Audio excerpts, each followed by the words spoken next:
नमस्कार नमस्कार नमस्कार। मैं ब्योमकेश मेहर आप सब लोगों को स्वागत कर रहा हूं आज के चैनल में। और आज का जो टॉपिक होगा that is the topic is Buddhism. Buddhism के बारे में मैं यहां पर कोशिश करूंगा कि 10-15 मिनट के अंदर बुद्धिज्म का मैं समरी बता दूंगा। डिटेल में तो मैं कई बार पढ़ा चुका हूं, बट आज मेरा मकसद है कि बुद्धिज्म का मैं समरी आप लोगों को बता दूंगा। ठीक है, तो सबसे पहले हम लोग बात करेंगे बुद्धिज्म का। देखिए, ओरिजिन ऑफ बुद्धिज्म, सबसे पहले शुरुआत करेंगे ओरिजिन ऑफ बुद्धिज्म कि बुद्धिज्म का शुरुआत कैसे हुआ था। बुद्धिज्म, अगर मैं बात करूं बुद्धिज्म और जैनिज्म का, दोनों का शुरुआत का जो रीजन है वो सेम है। उससे पहले Brahmanism was there, Hinduism was there, और बुद्धिज्म और जैनिज्म उसी से ही निकला है। जैसे कि पहला पॉइंट है, देखिए, the kingship, the Kshatriya reaction against the domination of the Brahmans. उससे पहले जो है ब्राह्मण में, देखिए, society was divided into 4 varnas. कौन कौन सा है? ब्राह्मणस, क्षत्रिय, वैश्यस एंड शूद्रस। अगर मैं पिक्चर में दिखाऊं, देखिए उस टाइम पे कि सोसाइटी को 4 वर्ण में डिवाइड किया गया था। ब्राह्मण, क्षत्रिय, वैश्य और एक है शूद्रस, एक होते थे शूद्रस। शूद्रस तो सबसे डोमिनेटिंग क्लास थे ब्राह्मण। ठीक है, जितने भी गिफ्ट मिलना, जितने भी पूजा पाठ, सब कुछ रूल्स रेगुलेशन सब कुछ वही क्रिएट करते थे। तो ब्राह्मण और क्षत्रिय में एक तरफ से क्लैश हो गया, डिफरेंस हो गया, क्योंकि सबको चाहिए था इक्वालिटी, कौन नहीं चाहता था। तो ये जो ब्राह्मण का जो डोमिनेशन है, क्षत्रिय जो है उनके खिलाफ हो गए, तो ब्राह्मण और क्षत्रिय के खिलाफ क्लैश हो गया। This is one of the reason. दूसरा रीजन क्या है? The Vedic philosophy had lost it original purity.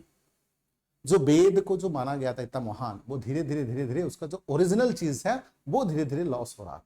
ठीक है, अगर थर्ड रीजन की बात करें, द वैदिक religion had become very complex and degenerated into the superstitious dogmas and rituals। मतलब अंधविश्वास, देखो एक विश्वास अच्छी बात है, लेकिन अंधविश्वास की तरफ जा रहे थे, ये सब रीजन था। ठीक है, जो रिचुअल था वो अंधविश्वासी की तरफ जा रहे थे। उसके साथ साथ और एक रीजन है, patronising of Buddhism and Jainism by Vaishyas and other merchant group, जो कि they want better social status. ठीक है, सबको चाहिए कि अपनी जो स्टाटस है, सोशल स्टाटस है, वो बेहतर हो, धीरे धीरे और भी बेहतर हो। तो ये एक रीजन था। और सबसे one of the reason was that ready to accept the simple aesthetic peace centric principle of Buddhism and Jainism. किसको नहीं चाहिए लाइफ में शांति, पीस हो? तो यही चीज जो है बुद्धिज्म और जैनिज्म जो है, मतलब बहुत ज्यादा अपीलिंग करने लगा, लोगों को मजा आने लगा। और एक रीजन है rise of new agricultural economy which demanded the animal husbandry. क्या है? देखो, नई कृषि अर्थव्यवस्था का उदय जिसमें पशुपालन की मांग, एक ऐसा वैश्य क्लास, बिजनेस क्लास का उत्पत्ति हो रहा था, जिनको क्या चाहिए था? एग्रीकल्चरल डेवलपमेंट चाहिए था। और एक तरफ से ब्राह्मणिज्म में क्या होते थे? Slaughter of animals was there, पशु हत्या होती थी। तो एक तरफ से उनको पशुओं का ग्रोथ चाहिए था, क्योंकि एग्रीकल्चरल के लिए आज के डेट में डेवलप मशीनरीज हैं, उस टाइम पे डेवलप मशीनरीज नहीं था। तो बुलक काट, बुल, ये सब की जरूरत थी, काओ, ये सब की जरूरत थी। तो ये भी एक रीजन था। अब हम लोग बात करते हैं, देखो, different school of Buddhism. Buddhism को ब्रॉडली 3 भाग में डिवाइड किया गया। कौन कौन सा है? हेनयान है, महायान है और वज्रायान। ये तीनों में डिफरेंशिएट किया है। देखो, हीनयान जो है oldest philosophy of Buddhism, Buddhism का ओरिजिनल टीचिंग है। जब बुद्धिज्म जिंदा थे तब से लेकर ये आ रहा है। तो यहां पर जो है गौतम बुद्ध को केवल इंसान माना जाता है, मूर्ति पूजा पे बिलीव नहीं करते हैं। और ये लोग जो है पाली लैंग्वेज का इस्तेमाल करते हैं। पाली लैंग्वेज क्या है? Pali language is the common language जो सब लोग इस्तेमाल करते हैं। और उनके हिसाब से क्या है? निर्वाणा, जिसको हम लोग कहते हैं सेल्वेशन, मोक्ष। उनका मानना है nirvana can be achieved through the self discipline and meditation. अपने आप को जितना सेल्फ श्रृंखलित करोगे, जितना मेडिटेट करोगे, तो आपको मोक्ष की प्राप्ति होगी, निर्वाण की प्राप्ति होगी। ये फिलोसॉफी जो है हीनयान का है। महायान का फिलोसॉफी ऐसा नहीं है। महायान का फिलोसॉफी निर्वाण को लेके, साल्वेशन को लेके, मोक्ष को लेके, कि निर्वाण can be only achieved through the grace of God. भगवान के दया से ही आपको निर्वाण की प्राप्ति हो सकती है। भगवान मतलब आप जितना भी कर्म करिए, अच्छा बुरा कुछ भी कर्म करिए, आप जितना भी मेहनत करिए, आप सफल नहीं होंगे जब तक भगवान आपको दया नहीं करेंगे। आज के डेट में भी कुछ लोग ऐसे मानते हैं कि मतलब जो कहा जाता है ना कि हमें जो है चाहे जितना भी हम लोग मेहनत कर लें, जितना भी किसी के पीछे पड़ जाए, जितना भी यूपीएससी की तैयारी कर ले, कभी कभी सिलेक्शन नहीं होता। क्या होती है? किस्मत होती है। तो ये लोग वो लोग हैं जो किस्मत पे मानते हैं, ठीक है। Nirvana can be achieved through the grace of God, भगवान के दया से ही हो सकती है। हम कर्म तो करने वाले इंसान हैं, लेकिन फल जो है भगवान देंगे, यही उनका मानता। वज्रायन क्या है? वज्रायन का फिलोसॉफी है रिगार्डिंग द सल्वेशन, निर्वाणा और मोक्ष क्या है कि वज्र का मतलब होता है मैजिकल पावर। क्या होता है? वज्र का मतलब मैजिकल पावर, जादुई शक्ति। आपके पास जादुई शक्ति है तो आपको निर्वाणा या मोक्ष की प्राप्ति होगी। तो nirvana can be achieve through the magical power, जादुई शक्ति। This is what it's all about Hinayana, Mahayana and Vajrayana. और भी डिटेल में बता रहा हूं। देखिए अब हीनयान में देखिए, पहला पॉइंट देखिए हीनयान का। फर्स्ट पॉइंट यह है कि it's literally meaning the lesser path, lesser path, कम पाथ जिसको कहा गया है, ठीक है। और ये है doctrine of elders. Doctrine of elders मतलब पुराने सोच वाले या पुराना है, ओल्डेस्ट। और ये क्या है? ऑर्थोडॉक्स स्कूल है। ऑर्थोडॉक्स मतलब पुराने थॉट, पुराने सोच, ठीक है। उसके साथ साथ and Theravada was the original school of the Buddhist philosophy. Theravada जो है, जो original school of Buddhist philosophy, कैसे शुरुआत हुआ था? यहां से। और ये लोग किस लैंग्वेज का इस्तेमाल करते हैं? पाली लैंग्वेज का इस्तेमाल करते हैं, ठीक है। पाली जो कि सबसे पहले बुद्धिज्म जो है पाली लैंग्वेज से शुरुआत हुआ था। बाद में जो है संस्कृत लैंग्वेज हुआ था। ध्यान रखिए, Sanskrit language is the language of intellectual. Sanskrit बहुत अच्छा लैंग्वेज है, बट आज के डेट में संस्कृत इतना इस्तेमाल क्यों नहीं होता? क्योंकि डिफिकल्ट लैंग्वेज है, इट्स वेरी डिफिकल्ट। तो that's why Pali is the language of the common, Sanskrit is the language of intellectual people. तो पाली सबको अपील करता था, बट जो इंटेलेक्चुअल थे वही केवल जो है संस्कृत लैंग्वेज का इस्तेमाल कर पाते थे। तो ये एक अच्छा रीजन था हालांकि। देन उसके बाद देखो, treat Buddha nothing more than human being. ये समझना जरूरी है। देखो अगर मैं बात करूं महायाना या वज्रायना, गौतम बुद्ध को भगवान का रूप मानते हैं। भगवान का रूप का मतलब जैसे कि हमारे कन्हैया हैं, कृष्ण जी हैं, या फिर राम जी हैं, इंसान का रूप में पैदा हुए हैं जरूर, लेकिन हम उनको भगवान का दर्जा देते हैं। तो गौतम बुद्ध को भी जो महायान और हीनायान वाले मानते हैं कि एक इंसान के रूप में पैदा जरूर हुए हैं, लेकिन भगवान का एक रूप है। बट ये लोग ऐसे नहीं मानते हैं। ये लोग क्या मानते हैं? ये केवल इंसान ही मानते, कि राजा का बेटा ही मानते, बस इंसान मानते। वो गॉड, हेवनलीनेस ऑफ बुद्धिज्म को नहीं मानते, गॉड के हिसाब से नहीं मानते। They doesn't believe in the ideal worship, मूर्ति पूजा पे भी बिलीव नहीं करते, मूर्ति पूजा करते ही नहीं है। और मैंने बताया था आप लोगों को, सल्वेशन देखो, salvation individual salvation can be achieve through the self discipline and meditation. Meditation और सेल्फ डिसिप्लिन से क्या प्राप्त हो सकती है? सल्वेशन मतलब मोक्ष की प्राप्त हो सकती है, ठीक है। और ultimate aim of the Hinayana is the nirvana. Ultimate aim क्या है हीनयान का? वो है निर्वाणा, मोक्ष, सल्वेशन, एनलाइटमेंट, जिसको ज्ञान की प्राप्ति, ठीक है। अब सेकंड स्टेज में जो आता है देखो महायाना। महायाना क्या है? This is the greater path, greater vehicles, बड़ा पाथ जिसको कहा जाए। और ये जो हेटेरोडॉक्स स्कूल है, ठीक है, उसके साथ साथ देखो it originated later after Hinayana. Hinayana, Mahayana के बाद हीनयान हुआ, मतलब मतलब हीनयान के बाद महायान हुआ है, मतलब हीनयान पुराना है, उसके बाद ये महायान आया। और दे यूज द संस्कृत लैंग्वेज, ठीक है। हीनयान वाले क्या करते थे? पाली लैंग्वेज का इस्तेमाल। ये लोग क्या है? Sanskrit, the language of Indian scholars, और यू कैन से एक तरफ से इंटेलेक्चुअल लोगों का लैंग्वेज है। और they consider Gautam Buddha as a god, भगवान का रूप मानते हैं गौतम बुद्ध को वो। और ये लोग क्या है? वर्शिप आइडल और बुद्धिज्म, मतलब गौतम बुद्ध को भगवान भी मानते हैं और मूर्ति पूजा पे भी बिलीव करते हैं। हीनयान में क्या था? गौतम बुद्ध को नॉर्मल इंसान और मूर्ति पूजा पे बिलीव नहीं करना, और पाली लैंग्वेज का इस्तेमाल करना, ठीक है। तो ये डिफरेंस है यहां पर, ठीक है। उसके बाद देखिए, believe in the universal liberation suffering from all beings. उसके साथ साथ देखो स्पिरिचुअल अपलिफ्टमेंट, उनका अल्टीमेट एम क्या है? Spiritual upliftment. और उनके हिसाब से देखो, allow salvation to be alternative obtained through the grace of Amitabh Buddha, मतलब ग्रेस ऑफ गॉड, भगवान के दया से ही क्या हो सकता है? सल्वेशन की प्राप्ति हो सकती है। जब तक भगवान दया करेंगे तब जाके सल्वेशन की प्राप्ति होगी। ये था, ठीक है, क्लियर है point. So this is all about the Hinayana and Mahayana. अब देखो वज्रायन, ये जो है इतना पॉपुलर नहीं है, ठीक है, लेकिन वज्रायन जो है जिसको कहा जाता है व्हीकल ऑफ थंडरबोल्ट, ठीक है, एंड उसको जो है डायमंड व्हीकल्स भी कहा जाता है, ठीक है। उसके साथ साथ ये देखो यहां पर क्या है? मंत्रयान, तंत्रयान, तांत्रिक और एस्कोटिक बुद्धिज्म, जो मंत्र तंत्र से बना है वही वाला बुद्धिज्म है, ठीक है। और उसका टाइम पीरियड देखो, the period of Indian Vajrayana Buddhism has been classified as the final period of the Buddhism. Buddhism का अंतिम पीरियड है ये जो है बुद्धिज्म का लास्ट पीरियड है। और ये कहां पर अपेयर है, देखो ये अपेयर है, देखो वज्रायन में मैंने एक चीज आप लोगों को बताया था कि सल्वेशन कैन बी अचीव्ड तो वज्र, मैजिकल पावर। वज्र का मतलब होता है शक्ति, मैजिकल पावर। और यहां पर देखो एक चीज है कि appear in eastern India in the 18th century or finally established in the Tibet in the 11th century as a result of mission sent from the great that is Vajrayana monastery of Vikramasila।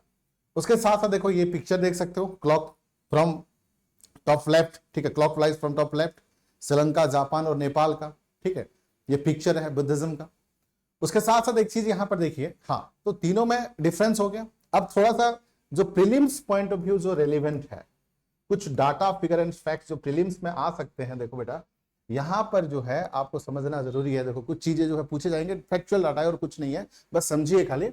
Buddhism के बारे में है, गौतम बुद्ध के बारे में ही है।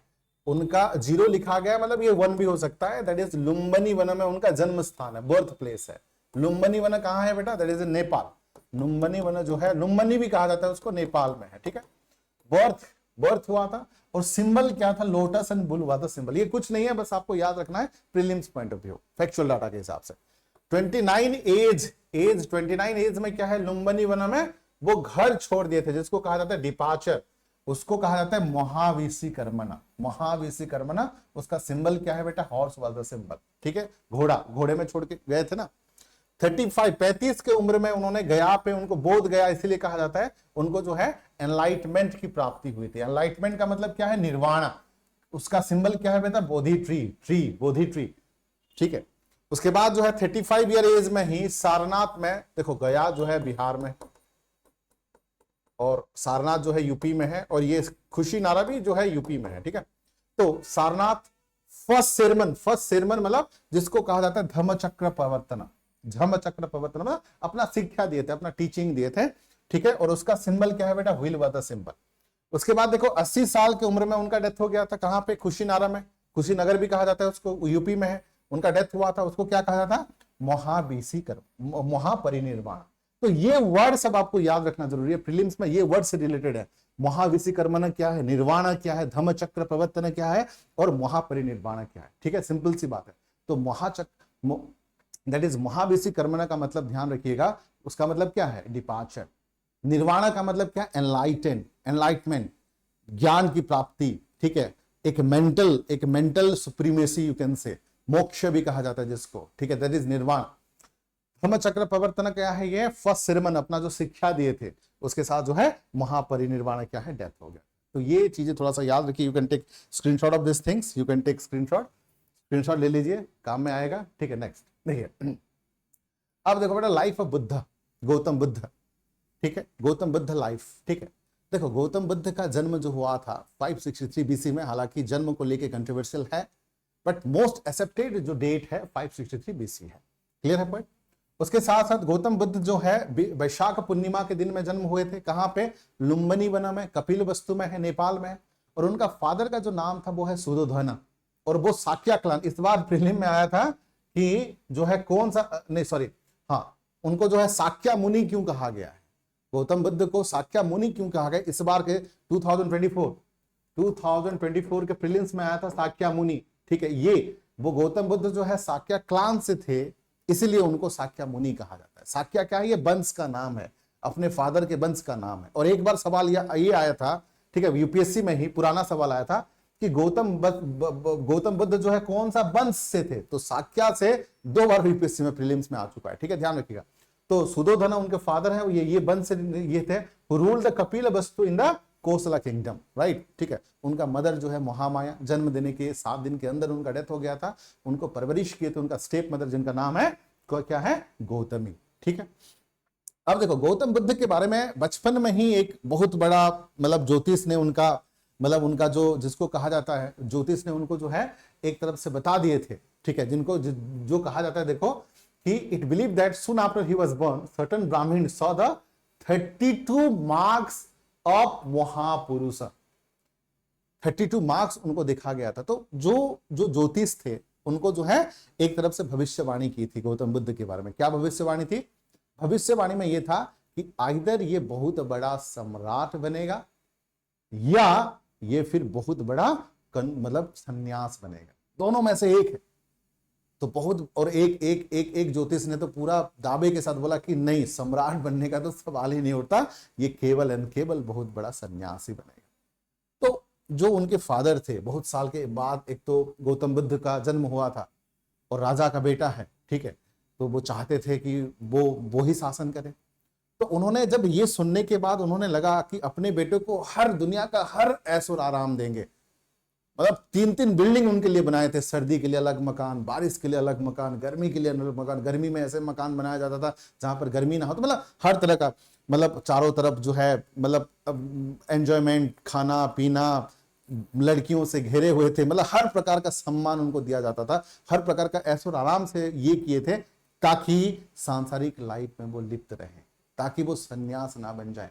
देखो, सन्यासी एक बहुत अच्छी बात है, लेकिन हर बाप जो है नहीं चाहता कि उसका बेटा सन्यास बने।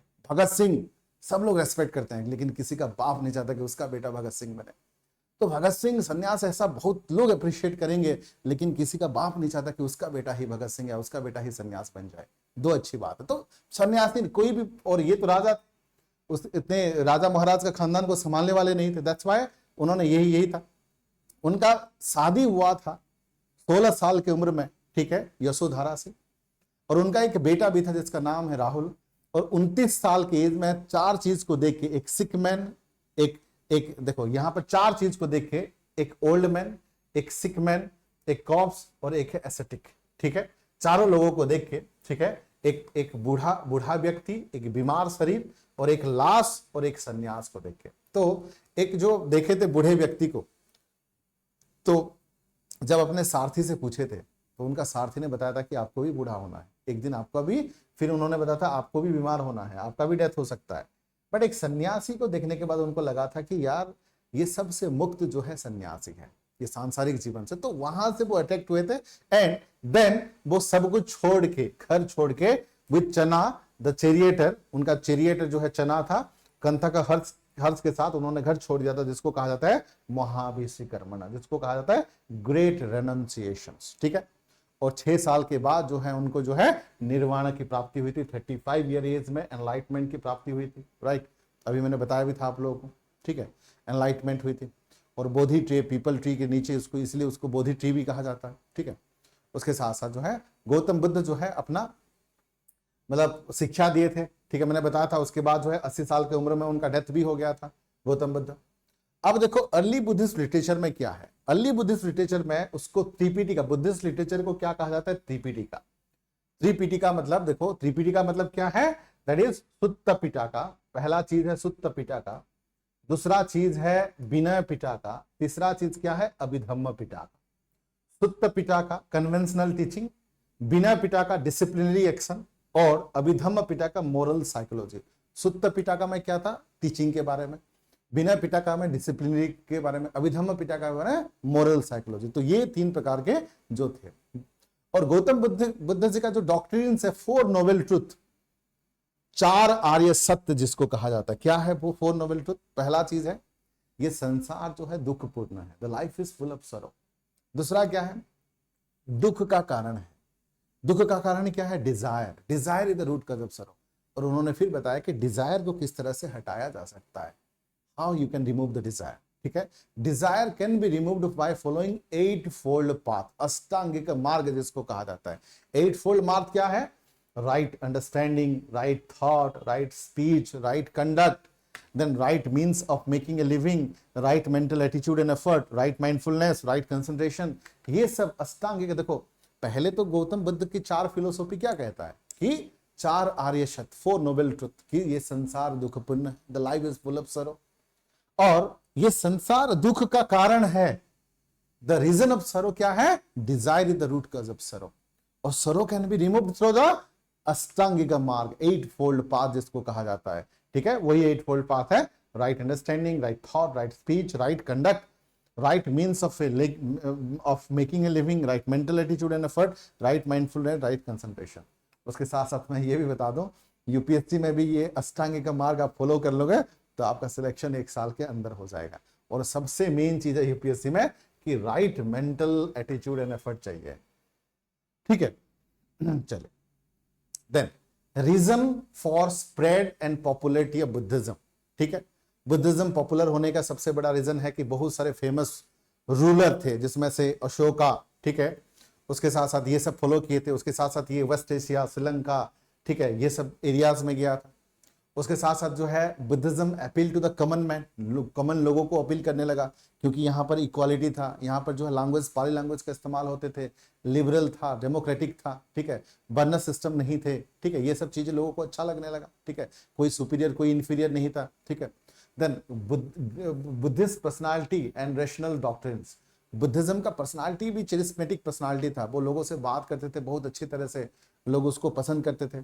और पाली लैंग्वेज का जो इस्तेमाल होना, जो कि Sanskrit was difficult language, Pali language का इस्तेमाल होना ये लोगों को अपीलिंग लगने लगा। So this was the reason of spread of Buddhism, ठीक है, spread of Buddhism all over world. तो आज के लिए बुद्धिज्म का ये समरी था, ठीक है। आप लोग बने रहिए, जुड़े रहिए, और सारे बेहतरीन वीडियोस आते रहेंगे, देखते रहिए, और चैनल को शेयर, लाइक एंड सब्सक्राइब करते रहिए। Thank you all, have a nice day, take care, जय हिंद।